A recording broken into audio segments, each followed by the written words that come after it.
Now the half, 5.5. Hey guys, my name is Brett. This is my YouTube channel, Born 100 Years Too Late. Today I'm gonna load up my mule Bonnie. I'm gonna go way out there in the middle of the desert. We'll go for a little ride. I'd also like to talk about my history with horses and mules and why I ride mules. So here we go. Onward and upward.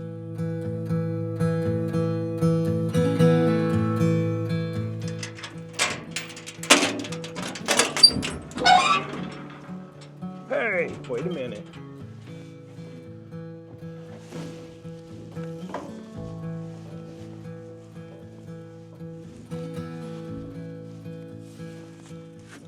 I came back out here to the middle of nowhere. The wind's supposed to blow this afternoon, but I had to get out.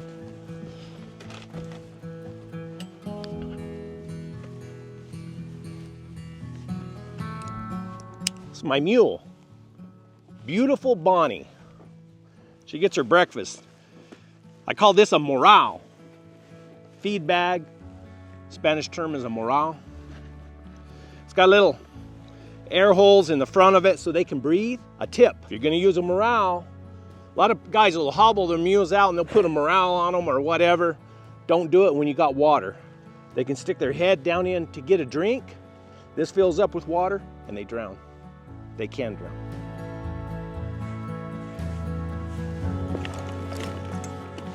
I got to thinking about something and I had some comments. People were asking, why do I ride a mule?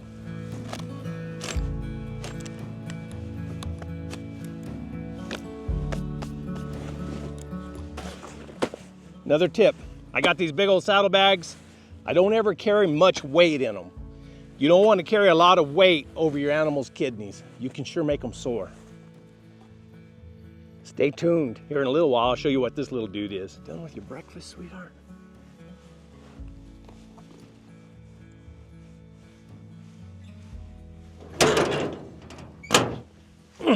Here in a bit, I'll give you five and a half reasons why I ride mules now. I've had these questions in the comments, so I thought I better address it, and today's a good day to do it. I don't usually say much about where I came from or what I've done in the past, really. You see, from the time I was just a little bitty guy, we rode. We rode horses. I was raised on a quarter horse ranch. My dad's horse crazy. I mean, we showed. I broke colts. I team roped a lot later on.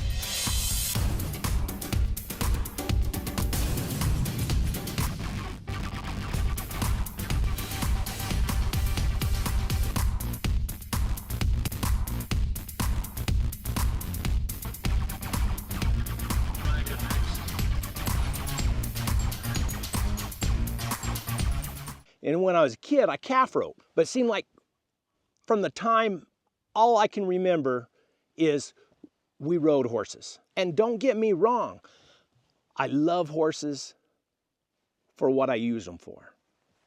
If I was out, like in this country right here, and I was chasing wild cattle, and I had to rope them and tie them, I'd be on a really good horse. And I've seen a lot of these horse gurus or training gurus on Facebook and on YouTube here. And I mean, some of them have some good points, but a lot of them are just full of it. And it irritates me a little bit. And we trained horses at a really high level. My whole family was involved in it. My sisters, my niece now, she rides a lot. Matter of fact, she's off to Amarillo to some big competition that she's in. I don't even know what it is. My sister was a runner-up state fair queen of New Mexico. My little sister was 4-H queen. And my dad, he rode. I mean, he showed, he rode, he got into cutting. And he was the president of the New Mexico Cutting Horse Association. He rode cutting horses as long as I can remember. At the ranch I was raised on, I mean, we had 3 big round corrals and a horse walker, and we had an indoor arena. It was a regular horse facility. And I've had some really, really good horses. I had a horse that I used to ride in the mountains, and he was probably almost as good as any of my mules. He got around in the rocks good. He's a big old tough gelding. Nothing bothered him. Nothing scared him. He got around good, rode around good. I even got my ex-wife to ride him one time. And then I had a big old roan gelding named Caesar, and he was a neat horse. When I was a kid, we raced him. Don't want my dad to know that even now. At 91 years old, he'd probably still take a belt and whip my butt. And then Poco, he was another road gelding. I rode him. We weren't allowed to ride with a saddle when I was a kid, when I was a little kid. My dad was scared that we'd get off somewhere and we'd get off, you know, look at some tadpoles or something in a puddle or whatever sidetracks young boys, and that the horse would get away from us and somebody'd steal his saddle. He convinced my mom it was because he didn't want us getting hung up, but I think it was because he didn't want the saddle stolen. Anyway, I'd been roping a lot, and I trained quite a few roping horses. And I got my hounds, and I was on a ranch probably about 60, 70 miles west of here. And it has some big old volcanic rocks, kind of a rough place. And I was riding through those hills, and the rancher came out, and he had seen me up there on the side of the mountain. I was riding a real nice, he was a little 3-year-old gelding. I think I was riding him in a ring snaffle bit, and we were picking our way through the rocks, following the hounds. And I came down, and he met me on the road. And he knew, you know, I always rode really good horses. He said, you're riding that nice gelding up here on this ranch. He said, it's pretty rough. And I said, yes, sir. I said, it is. He said, you know, for what you do, he said, you should get a mule. And I said, a mule? He said, yeah, get a mule. And then he pointed his finger at me, and he said, get a good one. So I thought about it, and I got on the internet, and I looked and seen these mules, you know, and everything, and I thought, that's probably a good idea. All my old lion hunter heroes, you know, most of them all rode mules. I was in business then for myself. I had a company that was going broke, and they owed me like $60,000, and they had owed me that money for 4 years, something like that. I thought I was going to have to wait until they went bankrupt and collect my money that way. Well, me and my wife were driving down the road, and I was talking to her about wanting to buy some mules. And she advised me, we really don't have enough money right now. And I got a call from a friend of mine, lives over by Roswell. He said he had a friend that had just gone through a divorce, and he had 2 really good mules, and he lost his mules in the divorce. And because I had told him that, you know, I was looking for some mules. And I told my wife about it, and she said, we just gotta wait. Keep in mind, this is all on one little road trip my wife and I had took. So we're driving down the road, and I tell her, I said, if I get any money out of that company in Albuquerque that owes me the $60,000, I'm gonna load up and I'm gonna go to Roswell and I'm gonna buy those mules. So we got home, dropped her off, and I drove to the mailbox. Typical, you know, you go to the mailbox every afternoon, check the mail, see what came in. That company paid me that $60,000 that day. I said, man, it's a sign. So I went home, told my wife, I said, I'm hooking up the trailer and I'm hooking it over to Roswell. I'm gonna go pick up those mules. So I called David on the phone. I said, you got time this afternoon? I'll be there in about 3.5 hours. Can we go get those mules? I'll have a check for the guy. He said, you bet. So man, I hooked it over there. And those were the first 2 mules I bought. Mr. Jet Johnson and what did I call her? Blackie. Oh, Mr. Jet Johnson and Blackie. You guys want out?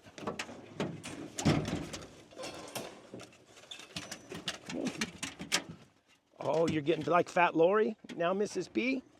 All right.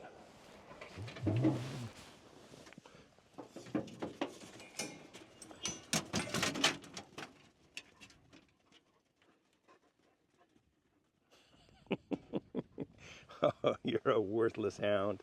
Oh my goodness, come here, Fat Lori. Don't hurt my back. Oh, go on. I always get a kick out of her then after I put her down on the ground, when she walks away, she wiggles her tail like that.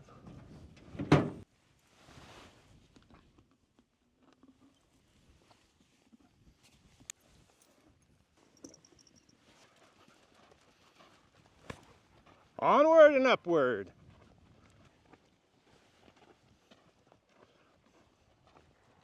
I think today we're going to ride across these flats right here and then work our way up into those hills somewhere. It's that time of year again though. We got to watch out for rattlesnakes, but it's just something we have to deal with. The dogs, most of them know pretty much to stay away from them.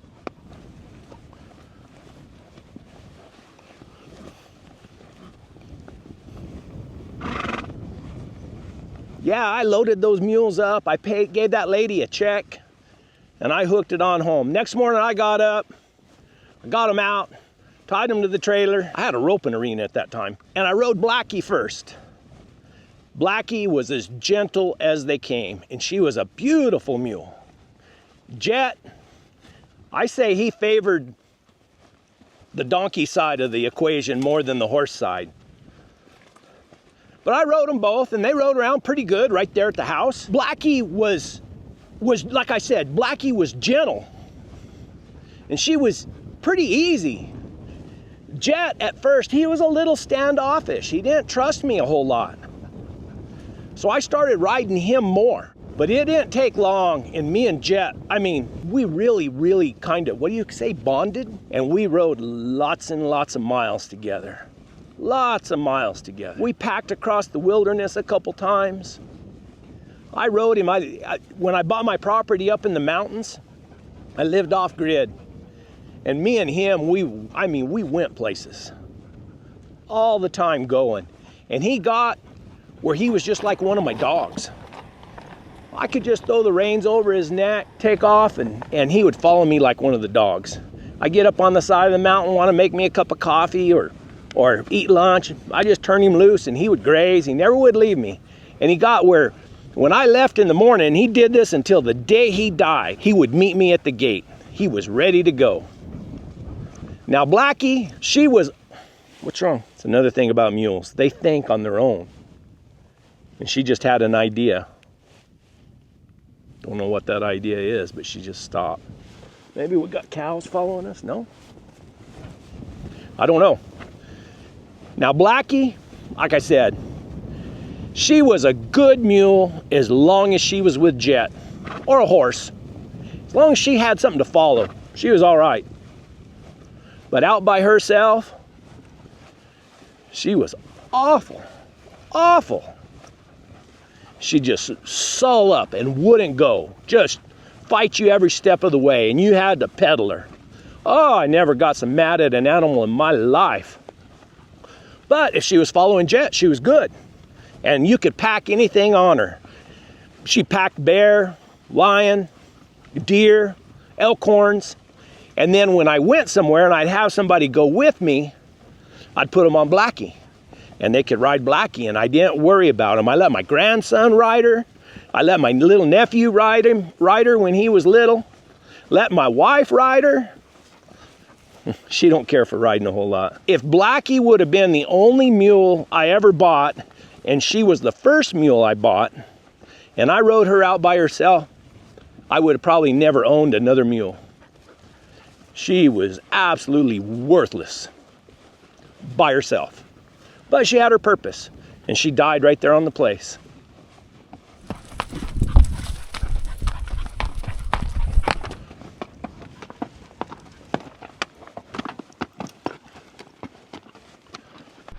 A little bit of green right up there.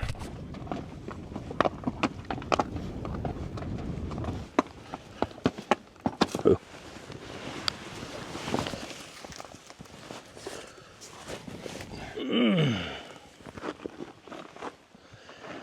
Getting kind of hot for those hound dogs. I'm gonna drink a little water here, and then I'm gonna circle on back around and head back to the trailer. Man, it's got hot today. I think it's probably, I bet it's in the mid 80s. You know, and after I had had Jet and Blackie for a while, my dad called me one day and said that he had a friend that had a mule that they wanted to sell. And I think they only wanted $1,200 for her.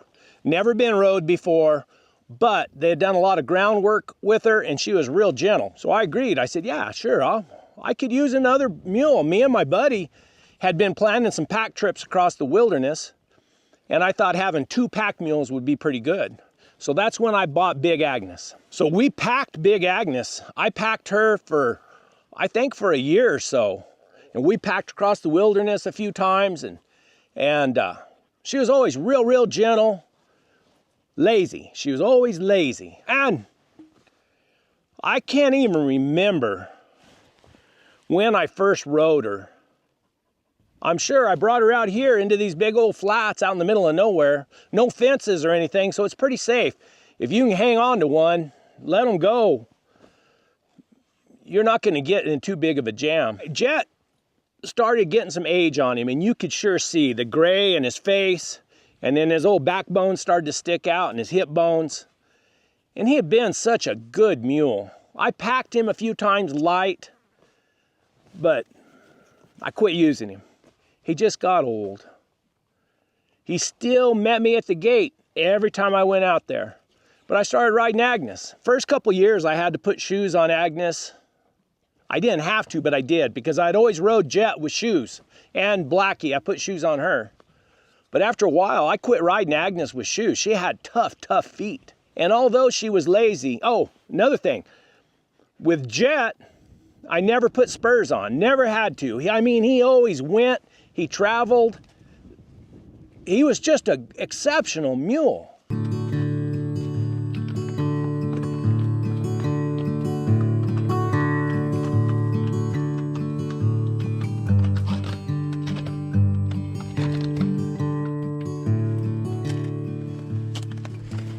Pay attention where you set your feet, Jet. We're almost there. What do you think, buddy? It's a lot of work. It's a lot of work. But we're almost there. We can top out pretty easy now. Just steepness, no rough, no big boulders. Well, nothing like we had. We can get right out through there.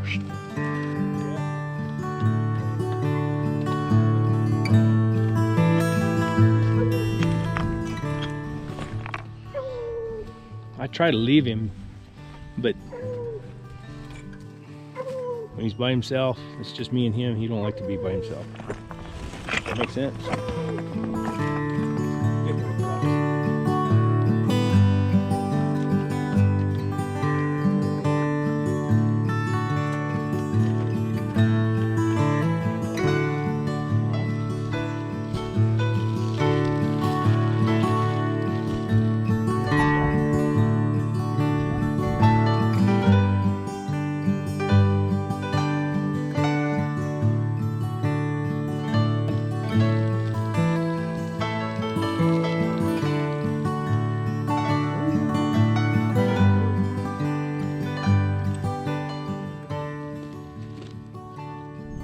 Jet's trying to figure out a way out too.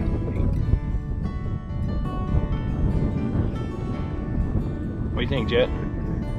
Which way?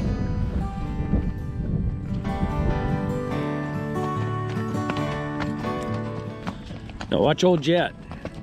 He believes he's in charge in getting us back to the truck, and that he knows the directions better than I do.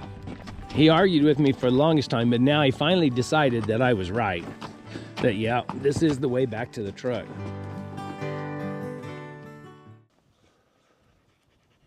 I remember me and a buddy of mine were packing. We rode into a wilderness hunter, packer, a guy named Mike Root.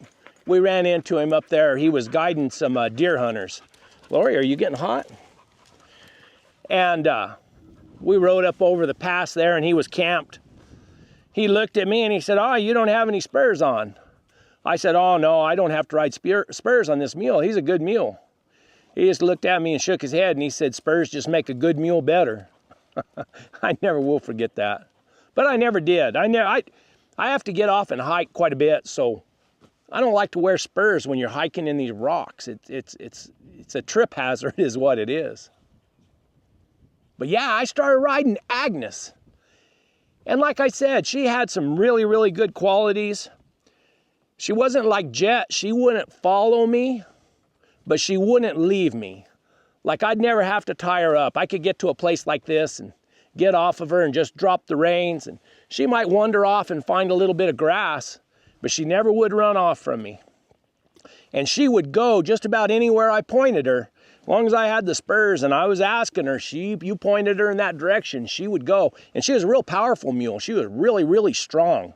She was a big mule, real long. She was long as a freight train. Finally, Blackie died.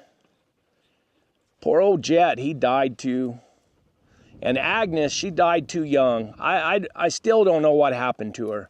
I went out there one day and I guess maybe she colicked, I don't know. I found her head was underneath the fence, the panel, and I got her out. I took the panel down and got her out. And she just laid there. She would never get up.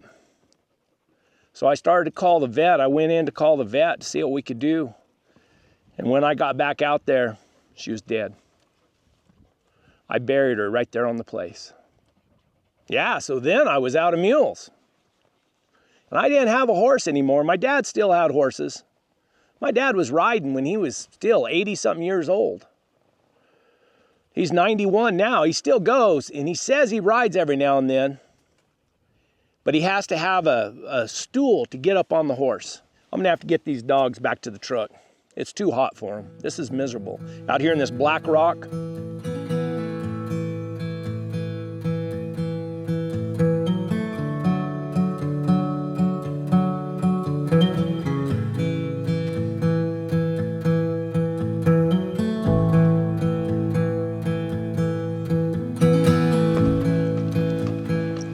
Never fails. Bonnie picks up another gear when we're heading back towards the truck. Oh, and that's another thing. Agnes was easy to catch in the pen. I never had to chase her. She would just turn sideways and wait for me. Ruth, did I talk about Ruth yet?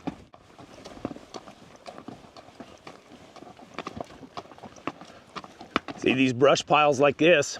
I used to come out here years ago. Matter of fact, I was riding a horse I called Flip, and then also Googles later on. And I would back up into these, this brush and hide. You can see there's more. There's like little patches of them. I'll call them brush piles. And I had one of those Fox Pro coyote calls. And I'd set it out here in the open. And I had those big old stag hounds with me. And we used to call those coyotes in and run them down. Sitting there at the stock tank looking, and there goes Joe, and he's got him, and I think they got him over here. No video of the course, but maybe we'll get some of the fight. We're on our way.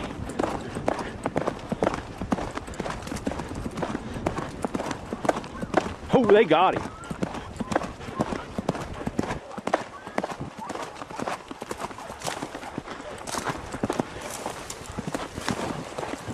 They got him. They're right over there. They got him. Look at Rat. He's right on him. It was a lot of fun. And they, you know, coyotes is always a problem out here for these ranchers. Matter of fact, the government has coyote control. So I always felt like I was kind of doing them a favor. I had a comment. Guy asked me, how do you keep your hat, that big old hat on in the wind? It's called a stampede string.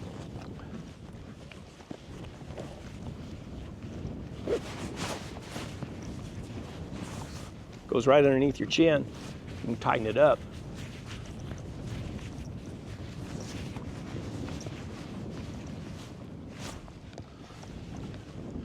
Problem with this hat is if you get enough wind, it'll just blow you right off the mule. It's got a pretty big brim.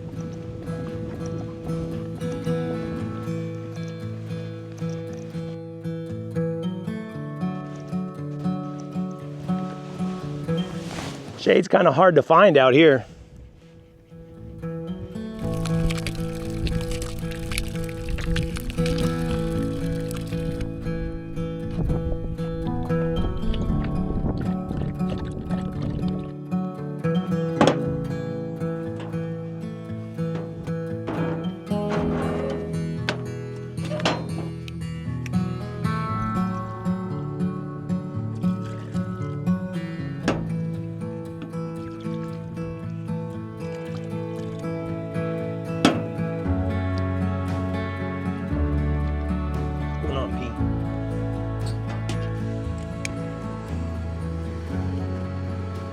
Check this out.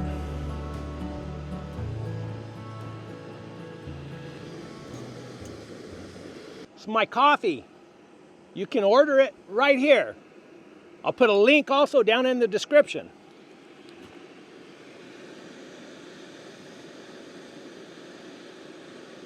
You can get this from Fire Maple. I'll put a link down in the description. They support me, so they're good company. They might be from China though, I don't know. Whew. Hot enough, hot enough. Haha, that's pretty cool.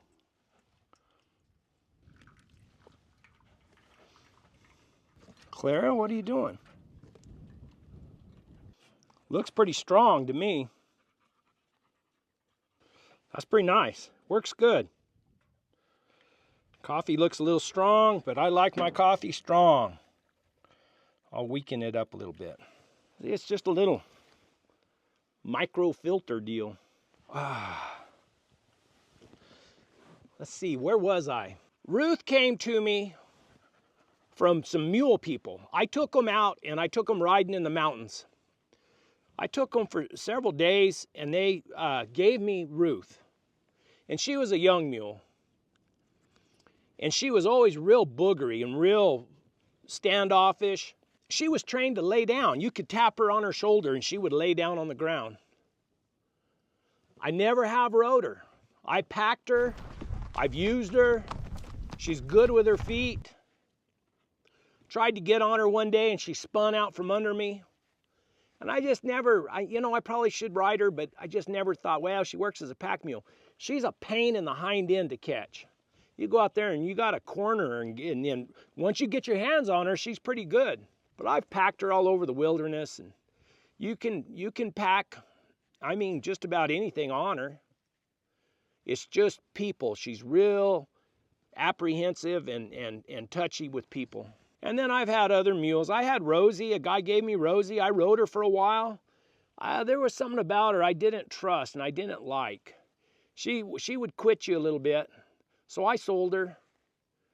I mean, but nothing real bad. I mean, and then I had Barbie, a friend of mine. After Agnes died, he gave me Barbie just to ride. He said, go ahead and keep her. He has them just for elk season. And he said, first I was going to buy her. I said, I'll buy her from you. And then elk season comes around, you can just take her and use her. And he said, all right. And then he ended up calling me back. He said, why don't you just keep her and use her all year? And then she'll be legged up and ready to go in elk season. I'll just get her in elk season. No big deal. So I agreed, but then, it's just something. I didn't own her. And I just didn't feel right about it. I ended up with Bonnie and Clyde. And I don't know, I bought them sight unseen all the way up in Nevada, 1,000 miles away. But I just had a feeling. And they're both good mules. Now they had another mule they wanted me to take instead of Clyde. But that mule, you couldn't hardly get a hand on her. I could tell she was a real young mule, and I didn't want to mess with a young mule. Bonnie, she's kind of in your pocket type of mule. I can go out there in the pen and sit on a bucket and she'll come right up to me and hang her head over my shoulder. And not only that, but she keeps, the other mules try to get up to me and she runs them off. She pins her ears and runs at them. She has a little bit of a problem paying attention when we're riding through the rough country. She'll stumble a little bit. She's always thinking about turning around. It's tolerable. She never has shown a mean bone in her body. Clyde rides good too. I've rode Clyde. I get stuck on one mule and I stay with them. Oh man, that's a pretty good cup of coffee right there. Got a little bit of a cigar left.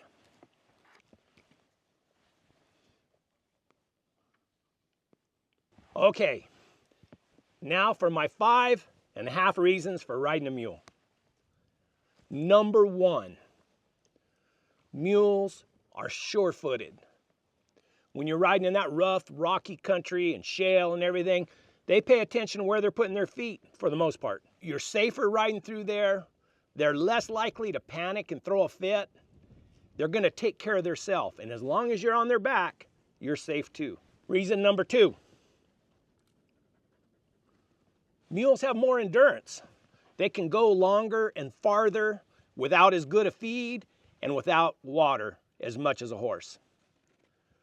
It makes them perfect for packing across the wilderness or riding across this big old desert or doing what I do, you know, following these hounds around. They're perfect for that. And they recover faster. The next day, they're more likely to be ready to go than if you pound a horse.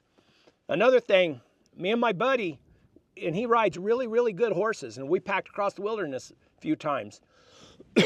And it never failed. On the first night, his horses would colic, or at least he'd have at least one horse colic. So we started packing Banamine and give them a shot of Banamine. It's a muscle relaxer, and it cures them from colicking, or it helps them when they colic. It relaxes them. Reason number 3, mules have a big brain. They think. And when you get in a real bad spot or you're going through a rough place and those ears go forward and they start paying attention, their self-preservation instinct will keep you safe. Now, that thinking can work against you sometime. They can be looking for an easy way out too. But sometimes, like that thinking, you know, they don't want to go into a spot or something that people call that stubborn. Sometimes that's just they don't feel safe. So you might do well to listen to them. Reason number 4, mules are overall just tougher. They're tougher than horses. Their hide's a little thicker. Their hoofs are tougher.